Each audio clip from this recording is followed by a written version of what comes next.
Hello student, once again welcome to my channel. आज यहाँ पर मैं एक नया टॉपिक शुरू करने वाला हूँ, डिटरमिनेंट, सारणिक। इससे पहले मैंने टॉपिक लिया था द्विपद प्रमेय, जिसको काफी डिटेल में मैंने आप लोगों को समझा दिया है और कंप्लीट एक्सरसाइज के क्वेश्चन सारी ट्रिक्स के साथ और सोल्ड एग्जाम्पल, अनसोल्ड एक्सरसाइज के क्वेश्चन प्लस उसके फंडामेंटल। तो आप लोग अगर मान लो लगातार जुड़े हुए हैं तो आप लोगों का जो सिस्टम है एकदम बैठ गया होगा कि हमें कैसे पढ़ना है और कैसे अपनी स्पीड होनी चाहिए। आज यहाँ पर एक नया टॉपिक स्टार्ट करेंगे, डिटरमिनेंट। डिटरमिनेंट क्या होता है, कैसे इसका प्रसार करते हैं, ये सारी बातें मैं आप लोगों को वापस याद दिलाऊंगा। साथ ही साथ यहाँ पर पहले क्वेश्चन को डिटेल मेथड से भी करेंगे, फिर उसके बाद मैं आप लोगों को ट्रिक भी बताऊंगा कि इन क्वेश्चन को किस प्रकार की ट्रिक से सोल्व किया जाता है। तो देखो, सारणिक क्या है, डिटरमिनेंट। इसमें पंक्ति व स्तंभ की संख्या हमेशा क्या होती है, समान होती है। एक बात तो आप लोग ये ध्यान रखेंगे कि सारणिक में पंक्ति और स्तंभ की संख्या हमेशा क्या होती है, समान होती है। या तो 2x2 या 3x3 या 4x4 इस टाइप का हो सकता है। क्लियर। अब यहां पर देखो, ये आपके सामने एक सारणिक लिखा हुआ है जिसमें 3 पंक्तियां हैं और 3 ही स्तंभ हैं। देखो, ये आडी जो लाइनें होती है इनको हम क्या कहते हैं, रो या पंक्तियां, और खड़ी जो लाइनें होती है इसको हम क्या कहते हैं, स्तंभ या कॉलम। क्लियर। अभी मैंने यहां पर देखो, ये अगर इसको नाम देना, मुझे लोकेशन देनी कि ये एलिमेंट किस पोजीशन का है, तो आपको इसमें क्या करना पड़ेगा। देखो, सबसे पहले बताओ ये कौन सी पंक्ति में है, तो पहली पंक्ति में और पहले स्तंभ में। पहली पंक्ति और फिर नोटेशन आएगा स्तंभ का। ये पहली पंक्ति लेकिन दूसरा स्तंभ, ये पहली पंक्ति तीसरा स्तंभ, ये दूसरी पंक्ति और स्तंभ कौन सा है, पहला। ऐसे 2 2 और ये क्या हो जाएगा 2 3, ऐसे हो जाएगा 3 1 3 2 और 3 3। ये इसका नाम हो गया। जब भी आप लोगों को किसी भी एलिमेंट को लिखना हो तो आप लोग इस तरीके से लिख सकते हैं। जनरल रन में AIJ, आई का मतलब पंक्ति से है और जे का मतलब किससे है, स्तंभ से है। क्लियर। अब सारणिक का प्रसार कैसे करते हैं, तो सारणिक का प्रसार करने से पहले आप लोगों को क्या करना होगा, देखो कि इसमें किस पोजीशन पर चिन्ह कौन सा होता है। तो मैं आपको बता देता हूं कि यहाँ पर शुरुआत हमेशा प्लस से होती है, प्लस, उसके बाद अल्टरनेटिव चलते रहते हैं, plus minus plus minus plus minus plus minus plus, ऐसे चिन्ह भी आप लोग ध्यान रखेंगे। उस पंक्ति, देखो सारणी का प्रसार कैसे करते हैं, उस पंक्ति या स्तंभ के स्थानीय चिन्ह को ध्यान में रखते हुए किया जाता है। जैसे किसी भी सारणी का प्रसार करना तो किसी भी एक पंक्ति या एक स्तंभ के सापेक्ष किया जा सकता है। नॉर्मली ऐसी पंक्ति या ऐसे स्तंभ को लिया जाता है जिसमें सबसे ज्यादा जीरो हो, उससे अपनी कैलकुलेशन थोड़ी आसान होती है। तो किसी भी सारणिक का उसकी किसी भी एक पंक्ति या स्तंभ के सापेक्ष प्रसार किया जा सकता है। जैसे कि ABCDEFGHI, ये एक सारणिक है, इसका मैं किसके सापेक्ष प्रसार कर रहा हूं, R1 के सापेक्ष। तो क्या C1 के सापेक्ष या C2 के सापेक्ष प्रसार करने पर रिजल्ट डिफरेंट आएगा, क्या नहीं आएगा। आप किसी भी पंक्ति या स्तंभ के सापेक्ष खोल सकते हैं। अगर आप सारणी का प्रसार करना भूल गए तो कैसे करते हैं, देखो R1 के एलिमेंट क्या है, ABC, तो ये आएगा A और ए की पोजीशन पर चिन्ह क्या होता है, प्लस का, तो प्लस का ए, और एक ही सीध में पंक्ति और स्तंभ, इन दोनों को छुपा लो, पंक्ति और स्तंभ। फिर क्या बचा, EFHI, तो इनका गुणा माइनस इन दोनों का गुणा, यानी EI माइनस में FH। क्लियर। देन उसके बाद में माइनस का B, माइनस का तो B आ जाएगा क्योंकि यहां पर चिन्ह क्या होता है, माइनस, माइनस का B। अब इस पंक्ति और इस स्तंभ को छुपाओगे ना तो बचेगा क्या, DFGI, तो उनको गुणा ऐसे करेंगे, DI माइनस GF, और प्लस का C, क्योंकि इस पोजीशन पर चिन्ह क्या होता है, प्लस का, तो C मल्टीप्लाई हो जाएगा प्लस से, और पंक्ति और स्तंभ को छुपाओगे तो DEGH बचेगा ना, इनको ऐसे गुणा करेंगे, DH माइनस EG। ये अपने सारणिक का प्रसार इस प्रकार किया जाएगा। अब यहां पर देखो कि उप सारणिक और सहखंडज क्या होते हैं। जैसे ये एलिमेंट ये A है, इसके मैं उप सारणिक और सहखंडज दोनों की मैं बात करूंगा। किसी अवयव का उपसारणिक उस अवयव की सीध में जो पंक्ति और स्तंभ है, क्या कह रहा हूं मैं, किसी भी अवयव का अगर आपको उपसारणिक लिखना है, आपको क्या करना होगा, उस अवयव की सीध में जो पंक्ति और स्तंभ है उसको हम छुपा लेंगे और उसके बाद जो बचेगा वो उसका उपसारणिक हो जाएगा। जैसे यहां पर ए का लिखना, तो एक की सीध में पंक्ति स्तंभ को छुपा लो, क्या दिखाई दे रहा है, EFHI, EFHI, तो वो उसका क्या हो जाएगा, अपने उपसारणिक हो जाएगा। क्लियर। किसी अवयव का उपसारणिक उस अवयव की सीध में पंक्ति व स्तंभ को छोड़ने पर आता है। इसमें स्थानीय चिन्ह का ध्यान नहीं रखा जाता है, यानी पोजीशन पर कौन सा चिन्ह है उपसारणिक में ध्यान नहीं रखा जाता है। लेकिन सहखंडज में बात वो की वही है, उसमें भी उस अवयव जिस अवयव का मुझे सहखंडज निकालना ना, जैसे ए का निकालना है तो एक ही सीध में पंक्ति और स्तंभ को तो छुपाएंगे, लेकिन एक काम हमें और करना है कि स्थानीय चिन्ह से भी गुणा किया जाता है। स्थानीय चिन्ह से भी क्या करते हैं, गुणा करते हैं। जैसे कि ये बी एलिमेंट की मैं बात करता हूं, बी का मुझे उपसारणिक लिखना है ना, तो बी की सीध में पंक्ति और स्तंभ दोनों को छुपा लिया बी की सीध में। अब आपको डी एफ जी आई दिखाई दे रहा होगा, D F G I clear. Position पर क्या चिन्ह आएगा बी की पोजीशन पर, उससे हमें कोई मतलब नहीं, फिर इनको ऐसे गुणा कर लो, डी आई माइनस में जी एफ। और बी का अगर सहखंडज लिखना ना, तो बी की सीध में पंक्ति और स्तंभ को तो छुपा ही लिया, वो एलिमेंट आपके सामने है, लेकिन साथ ही साथ बी की पोजीशन पर चिन्ह क्या था माइनस का, तो माइनस भी गुणा होगा, तो ये रिजल्ट आपके सामने क्लियर। अब स्टूडेंट यहां पर देखो, मैं गुणधर्म की बात करता हूं कि उपसारणिक या फिर सारणिक के गुणधर्म क्या होते हैं। देखो, किसी भी सारणिक में सभी पंक्तियों को स्तंभ और स्तंभ को अगर पंक्तियां बना दिया जाए तो उसके मान पर कोई प्रभाव नहीं पड़ता। जैसे कि आप लोग एक एग्जांपल देखो, 1 2 3 4 1 2 3 4, अगर मैं इसकी पंक्तियों को स्तंभ बना दूं, जैसे ये 1 2 जो पहली पंक्ति वो तो पहला स्तंभ बन जाए और दूसरी पंक्ति दूसरा स्तंभ बन जाए, और अगर इसका रिजल्ट निकालोगे दिया आएगा 4 - 6, ये भी क्या आएगा 4 - 6 आएगा। तो किसी सारणी की सभी पंक्तियों व स्तंभों को इंटरचेंज करने पर उसके मान पर कोई प्रभाव नहीं पड़ता, आप लोग देख सकते हैं, ये पहला रूल है।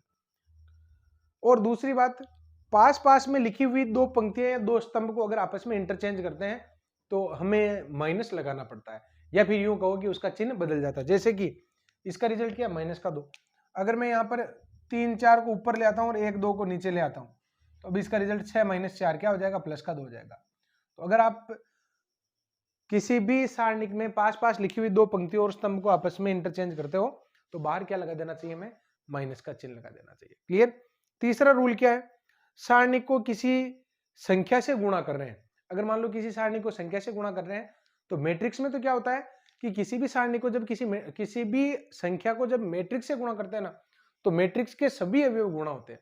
जबकि सारणिक में क्या होता है कि जब हम किसी अवयव को सारणिक से गुणा करते हैं तो उस सारणी की एक पंक्ति या एक स्तंभ ही उससे गुणा होती है, या उस पंक्ति की उस सारणी का एक पंक्ति या एक स्तंभ ही गुणा होता है, क्लियर। अब देखो यहां पर अगला रूल क्या है, दो पंक्ति या दो स्तंभ अगर समान है, अगर मान लो किसी सारणिक में दो पंक्ति या दो स्तंभ समान है तो उसका रिजल्ट हमेशा क्या होगा 0 होगा। जैसे कि ये भी 1 2 कर देता हूं, और अब रिजल्ट निकालोगे तो 2 - 2 क्या आ जाएगा 0 आ जाएगा, क्लियर। तो स्टूडेंट यहाँ पर दो पंक्ति या दो स्तंभ अगर समान हो तो उसका रिजल्ट क्या होता है 0 होता है। ये गुणधर्म लिख रहे हैं। एक ये रूल लास्ट और देख लो कि अगर मान लो सारणिक में कोई पंक्ति ऐसे जोड़कर लिखी हुई a + अल्फा, b + बीटा और c + गामा, pm qn ऐसे लिखा pqr mno, तो इसको स्प्लिट किया जा सकता है, अलग अलग किया जा सकता है। कैसे, जो जुड़ी हुई पंक्ति ना उसको स्प्लिट कर लो, apm bqn cro, A B C अलग हो गए, बाकी स्तंभ दूसरी पंक्ति और तीसरी पंक्ति दोनों में सेम है, लेकिन ये जो जुड़े हुए थे ना ए बी सी ये तो आएंगे पहले में और अल्फा बीटा गामा जाएंगे दूसरे में, क्लियर। अब यहां पर आप लोग देखो क्रेमर रूल, क्रेमर रूल से हम क्या करते हैं, देखो नॉर्मली सारणिक का सबसे बढ़िया यूज क्या है कि हम किसी भी समीकरण निकाय का फटाफट इससे सॉल्यूशन निकाल सकते हैं, किसी भी समीकरण निकाय का क्या कर सकते हैं सॉल्यूशन निकाल सकते हैं। अब यहां पर आप लोग देखो कि दो वेरिएबल की जो समीकरण होती है ना दो चरों वाली, उनका तो सॉल्यूशन हम पहले ही निकाल रहे थे, उसमें तो हमें दिक्कत ही नहीं है। लेकिन अगर मान लो ज्यादा हो जाए तो क्रेमर रूल बहुत फायदेमंद हो जाता है। अब आप लोग यहां पर देखो क्रेमर रूल काम कैसे करता है। सबसे पहले तो आप लोग देखो कि स्टैंडर्ड फॉर्मेट क्या होती है इक्वेशन की, a1x + b1y और बराबर में c1 और a2x + b2y बराबर में c2, यानी कांस्टेंट हमेशा कहां होने चाहिए बराबर में होने चाहिए। अगर आपको क्रेमर रूल लगाना है तो आपको ये जरूर मेंशन करना होगा, ये जरूर चेक करना होगा कि कांस्टेंट बराबर में है या नहीं है, क्लियर। अब यहां पर अगर बराबर में है तो फिर आपको तीन नोटेशन लिखने होंगे, डेल, डेल 1 और डेल 2। डेल क्या होता है, एक्स वाई के जो गुणांकों वाला जो सारणिक होता है, एक्स वाई के गुणांकों वाला सारणिक a1 a2 b1 b2 ये आ गया, क्लियर। डेल वन क्या होता है? डेल वन का मतलब ये होता है कि पहले स्तंभ में ये C1 C2 आ जाएंगे। डेल वन में क्या होगा, ये जो डेल लिखा है ना, इसके पहले स्तंभ में C1 C2 आ जाएंगे, बाकी B1 B2 अपनी जगह। डेल टू में क्या होगा कि ये जो सारणिक लिखी हुई है इसके दूसरे स्तंभ में C1 C2 आ जाएंगे, A1 A2 अपनी जगह बने रहेंगे। क्लियर? अब यहां पर देखो क्रेमर नियम से जो समीकरण निकाय एक्स वाई का मान कैसे निकालते हैं, del one upon del and del two upon में डेल होगा। जहां पर डेल जो है वो नॉन जीरो होना चाहिए, तभी ये रूल एप्लीकेबल होगा। अब ये डेल वन और डेल टू के बिहेव से हम समीकरण निकाय का हल निकाल सकते हैं कि समीकरण समानांतर है कि किस प्रकार की है। तो देखो आप लोग, del is not equals to zero ना, जब del equals not equals to zero है इसका मतलब समीकरण ऐसी होगी, यानी दो समीकरण है क्या वास्तव में सरल रेखाएं तो एक्स वाई में, तो दोनों एक बिंदु पर काटती हुई जाएगी। जब del is not equals to zero तो सुसंगत और अद्वितीय होगा। लेकिन अगर मान लो डेल बराबर जीरो है, अगर डेल बराबर जीरो है और डेल वन या डेल टू में से कोई एक नॉन जीरो है, सारे नहीं, कोई एक क्या आ जाए अपने नॉन जीरो हो, तो यहां पर हल जो है नहीं होगा। यहां पर बाकी जैसे डेल वन डेल टू है, एक तो जीरो हो गया, एक तो जीरो हो गया और एक नॉन जीरो हो गया, कम से कम एक नॉन जीरो होना चाहिए। तो जैसे डेल जीरो आ गया और डेल वन बराबर जीरो आ गया और डेल टू जो है वो जीरो नहीं है। पहला केस क्या है, जब del not equal to zero तब तो समस्या ही नहीं है, असंगत हल है और अद्वितीय हल है। लेकिन डेल बराबर जीरो हो जाए ना तो बात आगे जाएगी डेल वन और डेल टू पर। अगर डेल वन और डेल टू दोनों ही जीरो है तो ऐसी समीकरणें समपाती होती है, एक दूसरे के ऊपर से गुजरती है, अनंत हल होते हैं। लेकिन जब डेल बराबर जीरो है और डेल वन डेल टू में से कोई एक नॉन जीरो है ना, तो समीकरणें ऐसी होती है, यानी उनका कोई भी हल नहीं होता है। तो ये कंडीशन आपको याद रखनी है। देखो याद रखिए मेरे साथ, क्या क्या कह रहा हूं मैं, del not equal to zero है, अद्वितीय हल होगा। क्लियर? अगर डेल जीरो है तो बात जाएगी डेल वन डेल टू के पास, दोनों में से कोई एक नॉन जीरो है और कोई जीरो है, यानी दोनों तरीके का बिहेव है, तो वहां पर क्या होगा, कोई हल नहीं होगा, समानांतर रेखाएं हो जाएगी। डेल इक्वल टू जीरो है, del one del two del three भी जीरो है, तो ऐसी रेखाएं समपाती होती है और अनंत हल होंगे। क्लियर? तो ये तो हो गए फंडामेंटल। अब यहाँ पर आप लोगों को स्पेस छोड़कर चलना है, क्योंकि बीच बीच में यहाँ पर कुछ और फॉर्मूले भी मैं आप लोगों को लिखा सकता हूँ। तो यहाँ पर देखो, सबसे फर्स्ट एग्जाम्पल में स्टार्ट करता हूँ। कुछ एग्जाम्पल तो मैं आप लोगों को डिटेल मेथड से ही बताऊंगा, ताकि शुरुआत में धमाका नहीं करेंगे, शुरुआत में रास्ते रास्ते पर चलेंगे, फिर यहाँ पर मैं आप लोगों को धमाका करते हुए लेकर चलूंगा। क्लियर? एक्स वाई जेड तांडव करते हुए चलेंगे। क्लियर? एक्स वाई जेड असमान हो तो, और ये सारणिक जो है जीरो है, तो एक्स वाई जेड का मान क्या होगा। क्लियर? तो देखो यहां पर रास्ते रास्ते पर चलना है। क्या करोगे यहां पर, तो ये वाला जो लास्ट वाला जो रूल आप लोग देखो, अगर कोई भी पंक्ति या स्तंभ में जुड़े हुए होंगे तो उनको अलग अलग कर सकते हो। तो यहाँ पर ये C1 कॉलम में जुड़े हुए ना, तो मैं इनको अलग अलग कर लेता हूँ। अच्छा, आप नहीं भी करना चाहो तो यहाँ पर भी लगा सकते हो, ऐसा कुछ नहीं है, थोड़ा लंबा हो जाएगा लेकिन कर सकते हैं। क्लियर? मैं यहाँ पर इसको ऐसे लिख रहा हूँ, एक्स एक्स स्क्वायर और 1, वाई वाई स्क्वायर और 1, जेड जेड स्क्वायर और 1, इसको अलग स्प्लिट कर दिया, और plus x x square x cube, y y square y cube, z z square z cube, और इक्वल में क्या आ जाएगा आपके, जीरो आ जाएगा। क्लियर? अब यहां पर आप लोग देखिए, इसमें से कुछ कॉमन आ रहा है, x x square x cube में से एक्स कॉमन आ रहा है, इसमें से वाई कॉमन आ रहा है, इसमें से जेड कॉमन आ रहा है, क्योंकि मैट्रिक्स में तो सभी अवयवों में से कॉमन आना जरूरी है, लेकिन सारणिक में ऐसा कुछ नहीं है। सारणिक में आप अगर पहली पंक्ति से भी कॉमन आ रहा है तो भी निकाल लो, दूसरी पंक्ति से भी, बस एक पंक्ति से भी कॉमन आ जाए तो भी निकाल सकते हैं। तो मैं यहां पर इसको क्या क्या लिख सकता हूं, देखो, x y z x square y square z square, 1 1 और 1, यहां से क्या कॉमन आ रहा है, एक्स, फिर यहां से क्या कॉमन आ रहा है, वाई, यहां से क्या कॉमन आ रहा है, जेड, बचेगा क्या, देखो यहां से मैंने एक्स कॉमन लिया ना, तो 1 एक्स और एक्स स्क्वायर, 1 वाई और वाई स्क्वायर, 1 जेड और जेड स्क्वायर, और बराबर में क्या चल रहा है, जीरो। अच्छा देखो, वैसे तो दोनों का प्रसार कर लेंगे, लेकिन मुझे लग रहा है कि ये दोनों एक जैसी है, दोनों एक जैसी है तो दोनों को एक जगह ले आते हैं ना, दोनों को एक जैसा ही बना देते हैं, तो अपने को एक में ही चेंजेस करने पड़ेंगे, अपना काम आसान हो जाएगा। तो या तो इसको ऐसा बना लो या इसको ऐसा बना लो। तो ये ठीक लिखी हुई 1 0 पावर 1 पावर 2 पावर है ना। तो मैं एक काम करता हूँ, इस 1 को इस पोजीशन पर पहुंचाने का काम करता हूँ। तो क्या करना पड़ेगा, देखो सबसे पहले आपको C1 और C2 और C3 को इंटरचेंज करवाना पड़ेगा। जैसे आप इंटरचेंज कराओगे यहाँ पर एक माइनस आएगा और ये आ जाएगा आपके x y z 1 x square 1 1 1 x square y square z square और प्लस में x y z और ये 1 1 1 x y z और x square y square z square और बराबर में 0। क्लियर। अच्छा देखो 1 को हमें इस पोजीशन पर लेकर आना है, x square y square z square की तो सही लोकेशन आ गई। फिर यहाँ पर 1 1 अपने कहाँ पर होना चाहिए, फर्स्ट पोजीशन पर। एक बार और चेंज करवा लो, किस किस को चेंज करवाओगे, इस बार आप लोग चेंज करवा लो C1 इंटरचेंज बाई C2 से। तो ये आएगा 1 1 1 x y z and x square y square z square. अच्छा आप लोग देखो यहाँ पर कि एक माइनस और निकल के आएगा ना, तो माइनस माइनस बिल्कुल एडजस्ट हो जाएंगे, एक्स वाई जेड और ये आ जाएगा आपके 1 1 1 x x square y y square z z square और बराबर में क्या आ जाएगा आपके 0 आ जाएगा। क्लियर। अब यहाँ पर आप लोग देखो कि एक मैट्रिक्स कॉमन आ रहा है ना, ये सारणिक कॉमन आ रहा है पूरा, तो अपना काम आसान हो जाएगा।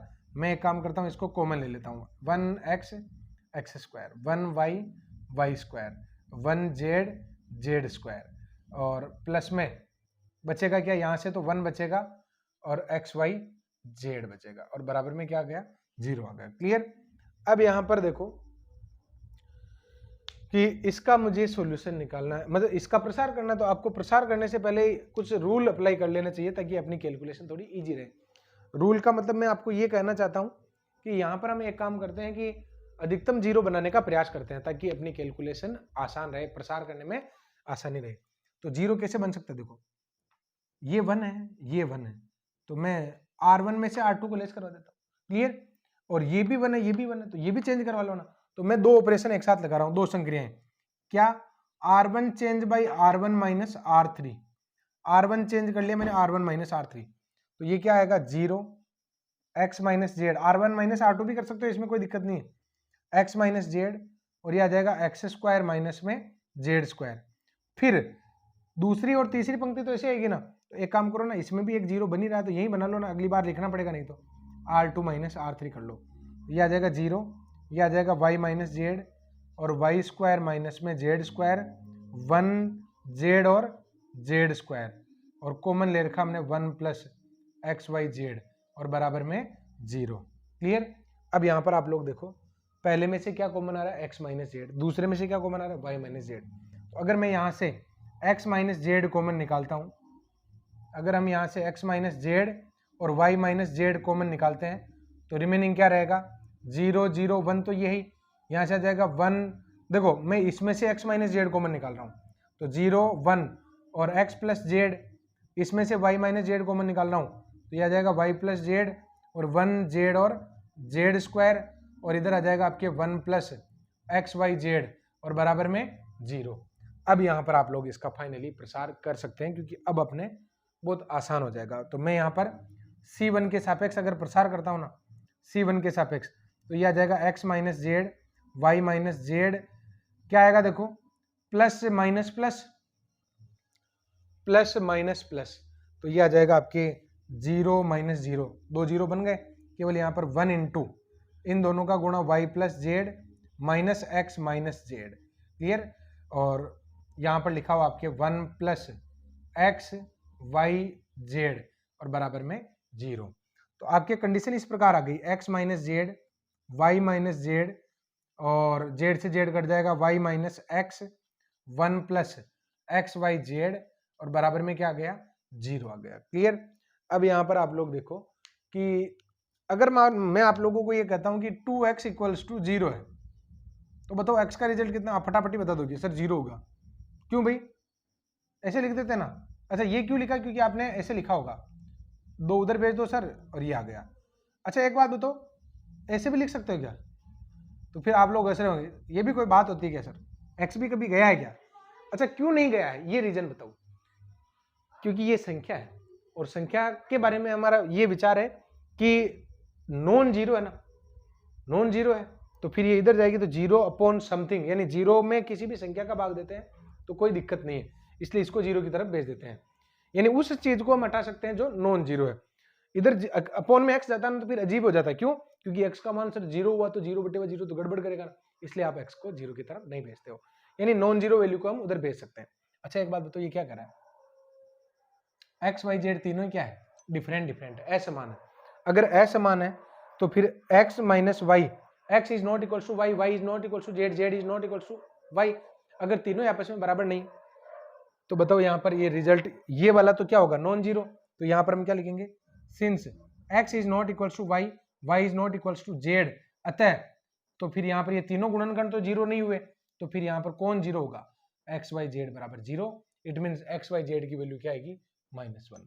तो इतने पापड़ बेलने पड़े, तो बेलने पड़ेंगे शुरुआत में, तो धीरे धीरे मैं आपको चेंज करवा दूंगा। कैसे? देखो देखो शुरुआत में तो मुझे ये भी तो आप लोगों को सिखाना है कि प्रसार करना तो नहीं भूल गए कहीं, अभी तो जद्दोजहद पूरी चलने दो। आपको भी इस तरीके की क्वेश्चन कई बार तो करना ही पड़ता है, बच नहीं सकते इन बातों से। अगला सवाल मैं ले रहा हूं, देखो a B c b c a c a b, ये जो एक सारणिक बनी हुई है इसका मान ऋणात्मक होगा, कब होगा? इनमें से कौन सी कंडीशन राइट हो तब होगा। तो हम देखते हैं यहां पर, अगर मैं इसका प्रसार करता हूं तो a और यह आ जाएगा b c minus a square, minus का b, b square minus a c, और प्लस का c, a b minus c square, बराबर में क्या आ जाएगा? जीरो। तो यह आ जाएगा आपके a B c minus a cube minus b cube plus a B c, और सॉरी बराबर में जीरो नहीं चल रहा है, plus a B c minus में सी क्यूब। तो ये रिजल्ट इस प्रकार आ गए आपके 3abc minus a cube minus b cube minus में सी क्यूब। अब मैं आपको ये कहूंगा कि आप ऑप्शन का फायदा उठा लीजिए। और ऑप्शन का फायदा कैसे? भाई हम ये चाहते हैं कि ये रिजल्ट क्या होना चाहिए? ऋणात्मक होना चाहिए। अब ये ऋणात्मक कब होगा? भाई ये सारणिक का मान ऋणात्मक होना चाहिए, ये रिजल्ट क्या होना चाहिए? नेगेटिव होना चाहिए। ये रिजल्ट नेगेटिव कब होगा? पहला ऑप्शन कह रहा है कि एबीसी तीनों क्या हो? पॉजिटिव। दूसरा ऑप्शन कह रहा है एबीसी तीनों क्या हो? नेगेटिव। तो और ये ऑप्शन क्या कह रहा है कि एबीसी असमान भी हो और पॉजिटिव भी हो, असमान की शर्त भी रख रहा है। तो मैं पहले ऑप्शन को ही ऐसे ही चेक करता हूं ना, तीनों ही रिजल्ट में समान ले लेता हूं और पॉजिटिव लेकर देखता हूं। तो अगर ए बी सी अगर आप पॉजिटिव लेते हो और 1 लेते हो, समान भी लिया और पॉजिटिव भी लिया ना, तो इसका रिजल्ट आ रहा है 0। 3 -1 -1 -1 क्या नेगेटिव आ रहा है? नेगेटिव नहीं दे रहा ना, इसका मतलब पहला ऑप्शन गलत हो गया। पहले ऑप्शन में वो काबिलियत नहीं है जो इसके मान को नेगेटिव बना सके। दूसरा एबीसी क्या हो? नेगेटिव हो। तो एक काम करता हूं ना, नेगेटिव में आप कुछ भी रख दो, -1 -2 -3 कुछ भी रख दो, -1 -1 -1 भी रख सकते हो। -1 -1 रखोगे तो भी आपकी रिजल्ट क्या आएगा? 0 आएगा। वो भी नहीं होगा, -1 -2 -3 रख के देख लो, ये क्या आ जाएगा? इनका गुणा तो हो गया माइनस का 6, तो माइनस का आ जाएगा 9, ये +1 +8 और प्लस में 27 हो जाएगा। बताओ जब मैंने तीनों ही रिजल्ट नेगेटिव लिए तो इसका रिजल्ट सारणी का रिजल्ट तो पॉजिटिव आ रहा है, जबकि रिजल्ट क्या आना चाहिए? पॉजिटिव, नेगेटिव आना चाहिए। यानी ये भी ऑप्शन सेट नहीं हो सकता है, क्योंकि इस ऑप्शन में भी वो काबिलियत नहीं है जो इसके रिजल्ट को नेगेटिव बना सके। तीसरा ऑप्शन क्या है? ए बी सी पॉजिटिव होने के साथ साथ डिफरेंट होने चाहिए। ट्राई करो 1 2 3। अगर इफ सी ऑप्शन में a equals to 1, b equals to 2 और c इक्वल्स टू 3, यानी पॉजिटिव और डिफरेंट अगर मैं लेता हूं तो ये क्या आएगा? 3abc, 3 इंटू 1 2 3 -1 -8 माइनस में 27 which is negative, less than 0 आ गया ना। अतः सी ऑप्शन में वो काबिलियत है जो यहां पर इस सारणिक को नेगेटिव बता सकता है। अतः हम क्या लिखेंगे? सी ऑप्शन राइट है। ऐसे कर सकते हैं। क्लियर? अब देखो यहां पर मुझे इसका मान निकालना है, तो इसका नॉर्मल तरीका आप लोगों को करना है बिल्कुल, और आपको आता भी होगा, इसमें कोई दो राय नहीं। प्रसार कर सकते हैं कैसे? एक तरीका तो ये है कि यहाँ पर y प्लस जेड, या तो जीरो बनाने के उद्देश्य पर काम करोगे ना, तो आपको दो ऑपरेशन में बता देता हूँ, आप लोग जरूर ट्राई करना कि यहाँ पर भी y है, यहाँ पर भी y है। तो एक काम तो ये कर सकते हो, या फिर अभी चलने देते हैं, एक आध मेथड और चलने देते हैं, एक बार और करते हैं। देखो C1 change by C1 minus C3, क्यों? क्योंकि यहाँ पर y है और यहाँ पर y है तो जीरो बन जाएगा। एक चेंज ये भी करवा लेता हूँ C2 में भी, ये x है और ये x है ना, तो C2 में C2 माइनस C3 कर लो। तो ये दोनों चेंज मैं करवा रहा हूँ। C1 माइनस C3 करोगे ना तो y plus z minus x, ये आ जाएगा जीरो, और z माइनस एक्स माइनस में y, ये क्या हो जाएगा आपके? जीरो हो जाएगा। ये क्या बन जाएगा आपके? जीरो। और ये आ जाएगा आपके z plus x minus y, और ये आ जाएगा आपके y, और z minus x minus y, और यहाँ पर आ जाएगा x प्लस वाई, और ये x। क्लियर? अब यहाँ पर आप लोग देखो कि और भी जीरो बन सकता है क्या? और भी अगर आप जीरो बना सकते हो तो जरूर ट्राई करना चाहिए। दो तो जीरो बन गए, लेकिन इससे अभी अपनी मुश्किलें बढ़ी है। इसका मैं एक तरीका बताने वाला हूँ बिल्कुल शॉर्ट में, क्योंकि एक ही क्वेश्चन के बाद में अगर मैं ट्रिक पर आ जाऊंगा तो आप उस चीज पर पहुंच ही नहीं पाएंगे। तो ये चीजें हमें सीखनी है, जल्दबाजी नहीं है, कोई जल्दबाजी नहीं। देखो R3 में मैं ऑपरेशन लगा देता हूँ, R3 minus R2 minus R1, क्योंकि यहाँ पर x प्लस वाई दिखाई दे रहा है, इसमें से y और x को हम घटा देते हैं तो रिजल्ट क्या आ जाएगा? जीरो आ जाएगा। तो देखो y plus z minus x, zero x, zero z plus x minus y और y, इसमें से इन दोनों को घटाओगे ना तो दिस माइनस दिस करोगे तो z हट जाएगा, x हट जाएगा, और माइनस का क्या आ जाएगा? यहाँ पर 2y आ जाएगा। ऐसे ही दिस माइनस दिस करोगे तो z घट जाएगा, y घट जाएगा, माइनस का 2x आ जाएगा, और ये क्या आ जाएगा आपके? जीरो आ जाएगा। बस अब तो ठीक ही है, प्रसार कर लो अब तो, और क्या। क्लियर? अब अगर इसका प्रसार करते हैं तो किसके सापेक्ष प्रसार करोगे? तो मैं R1 के सापेक्ष प्रसार कर देता हूँ। तो ये आ जाएगा y plus z minus x, R1 के सापेक्ष में प्रसार कर रहा हूं, R1 के सापेक्ष। तो ये आ जाएगा y plus z minus x, और जीरो और प्लस का 2xy, माइनस में जीरो हो ही गया, फिर यहाँ पर प्लस का x, इन दोनों का गुणा माइनस इन दोनों का गुणा, तो जीरो और इन दोनों का गुणा लिख दो ना, फिर 2y into Z plus x minus में y। अब इसको सोल्व करोगे ना तो 2xy कॉमन आ रहा है, 2xy इसमें भी है, 2xy इसमें भी है, तो कॉमन लिया, तो y plus z minus x, यहाँ से क्या आ जाएगा? जेड प्लस एक्स माइनस में y, तो x कट जाएगा, y कट जाएगा, 2z, तो ये आ जाएगा आपके 4xy z आ जाएगा, जो आपके इस ऑप्शन में। ये डिटेल मेथड आपने देख लिया है। अब देखो यहाँ पर मैं आपको एक तरीका बता रहा हूं, क्या है? लेट x बराबर 1, y बराबर 1, z बराबर 1। मैंने यहाँ पर मान लिया 1 1 1 मान लिया, 1 2 3 भी मान लो, 1 1 भी मान लो। 1 1 मानने से भी ऑप्शन वैसे कॉन्ट्राडिक्ट तो कर रहे हैं, तो 1 1 मत मानो भाई, एक जगह चेंज कर लो। 1 1 2 कर लेता हूँ ना, ठीक है, 1 1 2 कर लो आप, ऑप्शन कॉन्ट्राडिक्ट नहीं करे। तो जब आप इसका रिजल्ट निकालोगे तो ये क्या आएगा आपके? y प्लस जेड, यानी ये हो जाएगा आपके 3, x x यानी 1 1, y 1, z plus x, Z plus x क्या आ जाएगा? 3, y यानी 1, जेड एक्स प्लस वाई यानी 2 2 और 2 आ जाएगा। क्लियर? अब आप इसका प्रसार कर लो, जैसे ही प्रसार करोगे तो 3, इसका रिजल्ट आएगा आपके 3, और 6 माइनस 2, 6 माइनस 2 को डायरेक्टली 4 लिख देता हूँ, इतनी कैलकुलेशन आप कर सकते हो। 3 किससे मल्टीप्लाई हो जाएगा? 6 माइनस 2 यानी 4 से, माइनस का 1 इंटू 2 माइनस 2 जीरो से, और प्लस में 1 इंटू 2 माइनस 2, ये भी क्या आ जाएगा? जीरो। तो रिजल्ट क्या आ गया? 12 आ गया। अब x बराबर 1, y बराबर 1 और z बराबर 2 जब ऑप्शन में रखोगे तो आपके ऑप्शन, ऐसे कॉन्ट्राडिक्शन क्यों है भाई?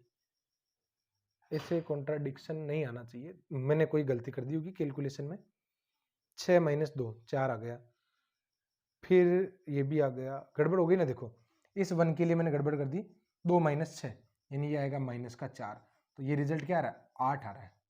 क्लियर। अब ऑप्शन में आप लोग रखिए, इस ऑप्शन में जैसे आप x की जगह 1, y की जगह 1 और z की जगह 2 रखेंगे तो ये राइट हो जाएगा। और ये परफेक्ट मेथड है, ये एकदम परफेक्ट मेथड है, सारे क्वेश्चन इससे हो जाएंगे। आप वैल्यू पुट कर दो, आपका आंसर आ जाएगा। देखते हैं अब इसमें, मैं इसमें यहाँ पर ABC की कोई वैल्यू लेट कर लेता हूँ और डिफरेंट लेट कर लेते हैं तो ठीक रहेगा। बाकी नॉर्मल तरीका आपके सामने है ही, लेकिन मैं इसको लेट करने वाला हूँ। लेट A इक्वल में 1, B इक्वल में -1 और C इक्वल में मैं मान लेता हूँ 0। 0 में तो फिर मामला ही गड़बड़ हो जाएगा, सारे ही कॉन्ट्राडिक्ट करेंगे। C की वैल्यू 2 मान लो, क्योंकि जैसे ही कोई भी एक 0 होगा तो सबको ही खा जाएगा। तो C की वैल्यू क्या आ गई, 2। अब इसमें रख दो आप, जैसे इसमें रखोगे x + 1, x - 1, x + 2, a square यानी 1, b स्क्वायर यानी 1, c स्क्वायर यानी 4, a क्यूब 1, b क्यूब क्या आ जाएगा आपके -1 और c क्यूब क्या आ जाएगा आपके 8 आ जाएगा। अब इसको सोल्व करना कितना आसान है, देखो इसको तो आसानी से सोल्व कर सकते हैं ना। तो कैसे सोल्व करोगे, इसमें अगर ऑपरेशन अप्लाई करना चाहो तो कर दो, नहीं तो ऐसे भी हो जाएगा, कोई खास बात नहीं। मैं यहाँ पर C1 के सापेक्ष प्रसार कर देता हूँ। C1 के सापेक्ष प्रसार करोगे ना तो x + 1 क्या आएगा, 8 × 4, 8 + 4 यानी 12। फिर माइनस में x - 1, क्योंकि मैं C1 के सापेक्ष प्रसार कर रहा हूँ, तो x - 1 ये किससे गुणा होगा, 8 - 4 यानी 4 से, और प्लस में x + 2 ये किससे गुणा होगा, x + 2 -1 - 1 यानी -2 बराबर में 0। तो ये आ जाएगा आपके 12x + 12 माइनस का 4x प्लस का 4 माइनस का 2x माइनस का 4 बराबर में 0। इससे तो ये कट जाएगा, और माइनस के 6x तो 6x और प्लस में 12 इक्वल में 0। तो x की वैल्यू आ गई -2, x की वैल्यू क्या आ गई अपने -2 आ गई। अब ऑप्शन में भी आप लोग ABC की जगह ये रिजल्ट रख दो, कौन सा ऑप्शन -2 दे रहा है। तो ABC की जगह मैं अगर ये वैल्यू पुट करता हूँ तो तीनों का मल्टीप्लिकेशन तो क्या आ गया, -2 आ गया। A - B करोगे ना, A - B माइनस का प्लस का 2, B - C -3 और C - A किधर गया, C - A करोगे तो 1 आ जाएगा। तो ये ऑप्शन नहीं हो सकता क्योंकि ये 1/3 दे रहा है। -2 ऑप्शन कौन सा दे रहा है, माइनस का ABC, इसमें तो कोई फर्क आएगा नहीं क्योंकि ये प्लस का 1/3 दे देगा, तो ये भी नहीं होगा। इसको चेक करते हैं, ABC का रिजल्ट तो क्या है, -2 तीनों का गुणा, फिर AB किधर गया, AB -1 प्लस BC तो -2 प्लस CA तो ये क्या आ जाएगा आपके +2 आ जाएगा। तो ये आंसर आपके दे रहा है +2, तो ये नहीं है, तो फिर बचा ही क्या है, यही बचा ना। तो ये आपके राइट आंसर है, क्योंकि जब आप ABC की वैल्यू इसमें रखते हो, देख लो अब मैं ढंग से रख देता हूँ क्योंकि ये ऑप्शन राइट है ना। तो माइनस का चिन्ह ऑलरेडी लगा हुआ है यहाँ पर, ये माइनस का चिन्ह, क्लियर। तो ये तो माइनस का चिन्ह है, और ABC का मल्टीप्लिकेशन क्या आएगा, 1 × -1 × 2 यह आ जाएगा -2, और अपॉन में AB यानी -1 प्लस BC यानी -2 प्लस CA यानी +2। तो ये रिजल्ट आपके क्या दे रहा है, -2 दे रहा है। तो कौन सा ऑप्शन राइट हो गया, डी हो गया। कौन इतनी जद्दोजहद करे, कितना आसान है। देखो इस तरीके से आप लोग इन क्वेश्चन को कर सकते हैं। तो स्टूडेंट ये क्वेश्चन हो गए अपने 4th तक के। देखता हूँ कितने सवाल दे रखे हैं। अभी तो बहुत सारे क्वेश्चन इसमें दे रखे हैं, करवाने पड़ेंगे।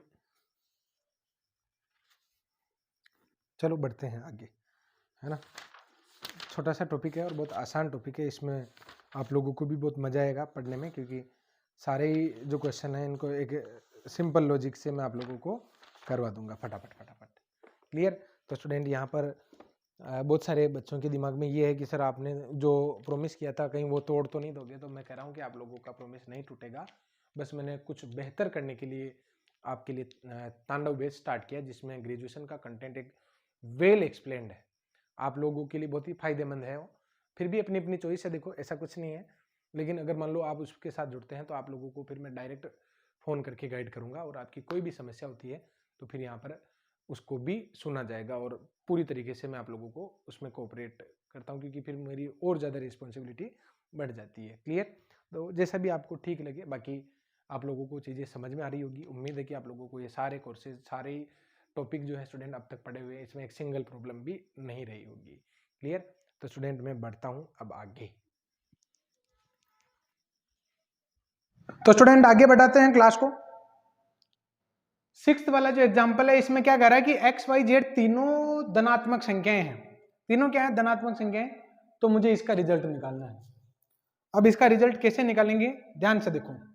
एक फॉर्मूला मैं यूज में लेने वाला हूं, अगर आपको याद हो तो log a upon log a base और b लिखा हुआ ना, आप इसको log b अपॉन में log a लिख सकते हो। एक बार इसका डिटेल मेथड देख लो, फिर उसके बाद मैं यहाँ पर इसका शॉर्ट मेथड भी बताने वाला हूँ।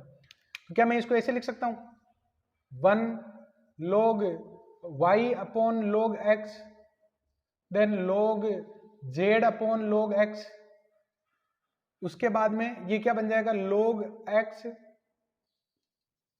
हालांकि ये वाला मेथड भी कोई बहुत मुश्किल नहीं लग रहा है, ये फॉर्मूला याद आने के बाद ये क्वेश्चन फटाफट होने जा रहा है, लेकिन वो बताऊंगा मैं यहाँ पर ट्रिक क्या है, वो भी मैं आप लोगों को बताऊंगा, क्योंकि कहीं ना कहीं उसको हम बार बार काम में ले ही रहे हैं, तो सब जगह मैंने ये फॉर्मूला अप्लाई कर दिया।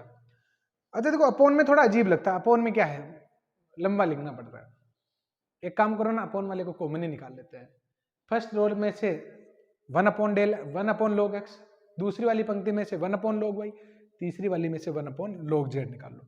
तो मैं यहाँ पर कॉमन निकाल लेता हूँ 1 upon log x, log y और log z, क्योंकि डिटर्मिनेंट जो होता है सारणिक, उसमें किसी एक पंक्ति या स्तंभ से भी अगर कॉमन आता है तो निकाल लेना चाहिए। तो यहाँ पर देखो नहीं है ना, जबरदस्ती आपने 1 अपॉन log x कॉमन निकाला, तो जहां नहीं होगा वहां पर गुणा में लिखा जाएगा log x, log y, और ये क्या हो जाएगा log z। अगेन यहाँ पर तो log x है ही, अपॉन वाला कॉमन निकाल ही लिया, तो यहाँ पर log y नहीं है ना अपॉन में, तो ये गुणा हो जाएगा, इधर क्या आ जाएगा log z, ऐसे ये क्या आ जाएगा log x, इधर क्या बच जाएगा log y, और कॉमन क्या निकाला हमने 1 अपॉन log z, तो यहाँ पर क्या आ जाएगा log z। एक बात बताओ, r1 बराबर नहीं है क्या r2? तो प्रॉपर्टी लिखी थी ना मैंने, किसी भी सारणिक में अगर दो पंक्तियां अगर समान हो तो उसका रिजल्ट 0 होता है, तो ये रिजल्ट हो गया इसका 0। Clear? This is first method. Again second method देखो, क्या करूंगा मैं सेकंड मेथड में, एक काम करता हूं, तीनों धनात्मक संख्याएं हैं, तो धनात्मक संख्याएं हैं, तो मैं यहां पर मान लेता हूं log x equals to y equals to z बराबर मान लेता हूं e। ऐसी संख्याएं मानो जिसमें log का रिजल्ट निकाल सको। तो स्टूडेंट यहां पर जैसे मैंने ये रिजल्ट माना है, तो जैसे ही यहां पर पुट करोगे तो 1 log e बेस पर e 1, log e बेस पर e 1, log e बेस पर e 1, क्योंकि log e बेस पर e का रिजल्ट क्या होता है, 1 होता है ना भाई, log e, इसका रिजल्ट क्या होगा 1 होगा। तो ये सारे कुल मिला के क्या बन जाएंगे, 1 बन जाएंगे, और इसको सोल्व करने पर 0 आंसर आ जाएगा। ये ट्रिक है। क्लियर? ज्यादा छोटा नहीं, लेकिन फिर भी थोड़ा सुविधाजनक तो है ही ना। अब यहाँ पर आप लोग देखो, ये जो क्वेश्चन है इसमें क्या करा कि a B c non zero numbers हैं, और इसका रिजल्ट निकालो। A B c non zero है, रिजल्ट निकालना है। वैसे तो रास्ते रास्ते पर भी चल सकते हो, इसमें कोई बहुत बुरी बात नहीं है, लेकिन चलते काम नहीं चलते ना। क्या करूंगा मैं यहाँ पर, लेट कर लूंगा। लेट a इक्वल में 1, b इक्वल में आप लोग मान लो 2, और c इक्वल में मान लो आप 3। क्लियर? तो b स्क्वायर c स्क्वायर, अच्छा देखो इतनी बड़ी नहीं मानेंगे, ज्यादा बड़ी संख्या क्यों माने, नॉन जीरो ही तो है, तो फिर -1 मान लेता हूँ। b स्क्वायर इंटू सी स्क्वायर क्या आ जाएगा, 4 आ जाएगा, बी सी -2 आ जाएगा, b प्लस सी 1 आ जाएगा, c square into a square 1, c a -1, और c प्लस ए 0, ऐसे a square b square 4, a b 2, और a प्लस बी क्या आ जाएगा 3 आ जाएगा। कर लो इसका प्रसार, ये आ जाएगा आपके माइनस का 3 माइनस का 0 प्लस का 2, 3 माइनस 0 प्लस में 1 इंटू 2 प्लस में 4, क्या रिजल्ट आ गया माइनस का 12 प्लस का 6 और प्लस का 6, रिजल्ट आ गया 0। ऑप्शन ए की दे रखा है। क्लियर? कॉन्ट्राडिक्शन अगर है तो आपको चेंज करवाना पड़ेगा, तो कॉन्ट्राडिक्शन इसमें तो नहीं दिख रहा है, इसमें चेक कर लो एक बार, 2 और बी सी माइनस का 2 और ए सी माइनस का 1, कॉन्ट्राडिक्शन नहीं आ रहा है। क्लियर?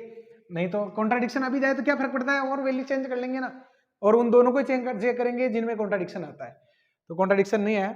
देखो 9th क्वेश्चन क्या है स्टूडेंट, अब तो आप इस मेथड से भी प्रेफर कर सकते हैं। डिटरमिनेंट वाले मेथड में ये बहुत अच्छा मेथड मैंने आप लोगों को बता दिया है।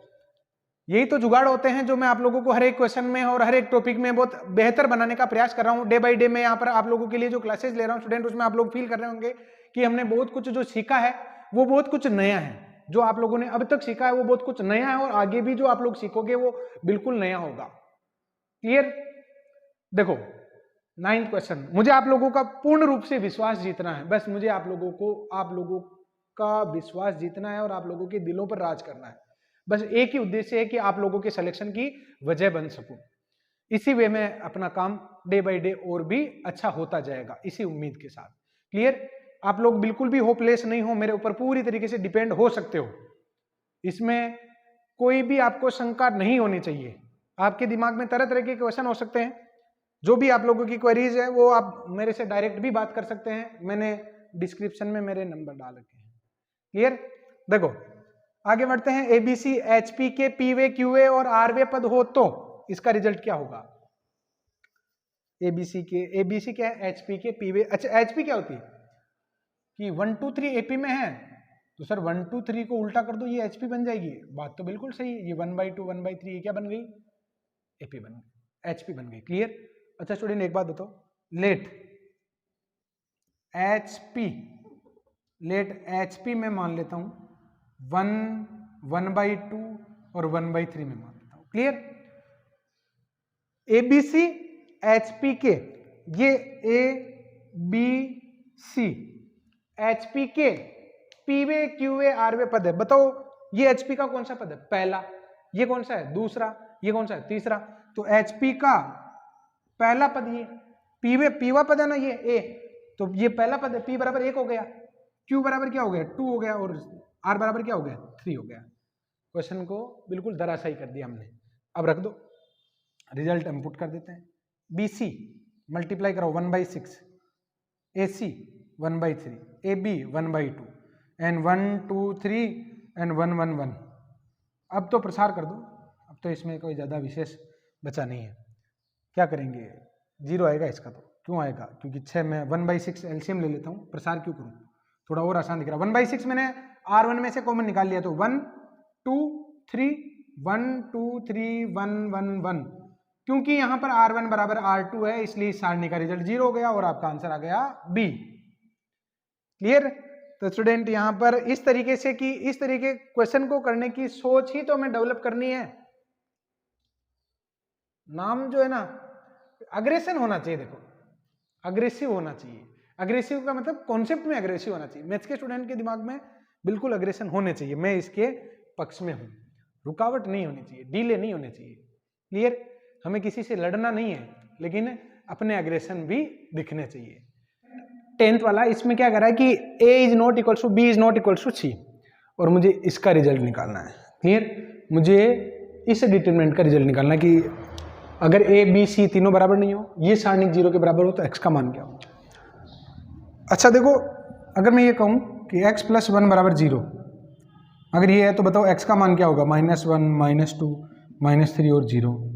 तो सर ये भी कोई बात ही क्या है? तो x का मान -1 दिख ही रहा ना। ठीक है, मैं यही कह रहा हूँ, दिख तो ना। अच्छा एक बात बताओ, जो इसका मान होता है समीकरण का, वो उसको संतुष्ट करता ना। -1 इसमें रखो कि 0 आएगा, बाकी कोई भी 0 देगा क्या? नहीं देगा। तो बस ये भी लॉजिक आप लोग लगा सकते हो। एक तो प्रसार का तरीका है, लेकिन प्रसार में बहुत लंबा हो जाएगा, काफी लंबा हो जाएगा।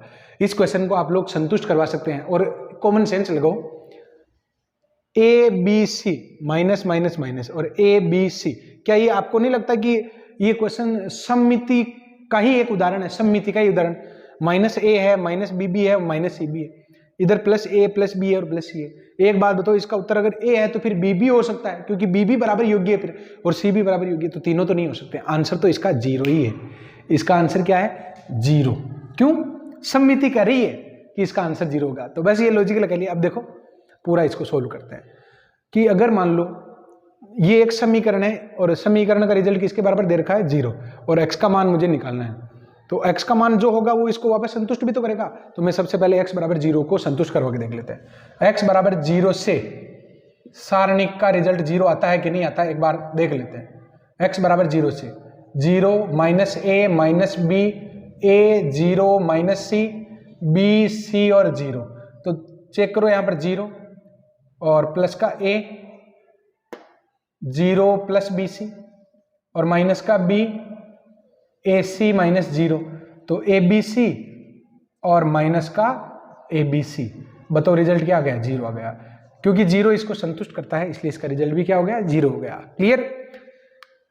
देखो del r equals to this, then r equals to 1, summation of r equals to 1 to n पर डेल आर टाइप के रिजल्ट क्या होंगे? अच्छा एक बात बताओ, अगर मैं इसका समीशन खोलता हूं ना, अगर मैं इसका समीशन खोलता हूं तो क्या आएगा? Del 1, del 2, del 3 and so on del n, यानी यही तो रिजल्ट निकालने हैं आपको। r की जगह एक बार क्या रखना है? 1 रखना है, r की जगह क्या रखना है? 2 रखना है, यही तो करना है। एक काम करता हूं मैं यहाँ पर, एक क्या काम कर लेते हैं कि मैं यहाँ पर लेट कर लेता हूं, let n equals to 1, let n equals to मैं क्या लेट कर लेता हूं? 1, तो फिर r का मान 1 से 1 हो जाएगा, यानी r का मान भी क्या हो गया? फिर अपने आप ही 1 हो गया। अगर मैं n का मान 2 मानता हूं तो r का मान 1 भी है और 2 भी है, लेकिन n का मान मैंने सबसे छोटा मान लिया, तो फिर जो इतने सारे रिजल्ट निकालने हैं उसमें मुझे डेल 1 का रिजल्ट निकाल कर बता देना है। तो डेल 1 का रिजल्ट क्या आएगा? फिर ऑप्शन में भी मैं n की जगह 1 पुट कर दूंगा, देखते हैं कौन सा ऑप्शन राइट होगा। तो डेल 1 क्या हो जाएगा? देखो डेल r इक्वल्स टू 1 है ना, तो ये आ जाएगा x y z, 2 इंटू 3 यानी ये हो जाएगा आपके 6 और 3 इंटू 4 ये हो जाएगा 12, और n की जगह भी तो 1 ही है, ऑटोमेटिकली n बराबर 1 माना है, इसीलिए तो r बराबर 1 हो गया, क्योंकि r का मान 1 से शुरू होता है और n तक जाता है, तो n का मान ही 1 है, तो टॉप और लोएस्ट जो रिजल्ट है वो बराबर हो गए, तो r बराबर भी 1 और n बराबर भी 1 इसमें पुट कर रहा हूं, ये क्या आ जाएगा? 2, ये आ जाएगा 6 और ये आ जाएगा 12। क्या आएगा इसका रिजल्ट?